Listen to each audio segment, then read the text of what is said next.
সবাই আমাকে প্রশ্ন করেছিল, বাবারে তোমার কি জানের ভয় নাই? আমার কন্টেন্ট গুলো যারা দেখে, আমি বলছি আমার অধিকারের জন্য আমি লড়ছি।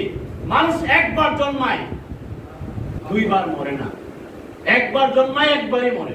এত ভয় কিসের আপনার? আমি একটা ঘটনার জন্য আমাকে থানা প্রশাসন ডিবি অফিস পর্যন্ত দৌড়াতে হয়েছে।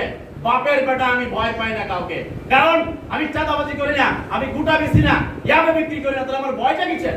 আমি পণ্য কিনতে যাব, আমি আমার বিষয়টা আমি জানবো না? এইভাবে আমি প্রত্যেকটা পণ্য কর্পোরেট থেকে যেখানে হাত দেওয়া যায়, আমার যেখানে চোখের ক্ষমতা, আমার যেখানে মগজের ক্ষমতা, আমি সেই জায়গায় হাত দিই, কাউকে ভয় পাই না। কারণ আমি তো চাঁদাবাজি করতে যাই না, আমার পণ্যের অধিকারের জন্য আমি লড়ি। প্রত্যেকটা জায়গায় তারা দুর্নীতি করছে। এই জন্য মনের দুঃখে মাঝে মধ্যে বলি, কয়লার উপরে মশা বসে থাকে।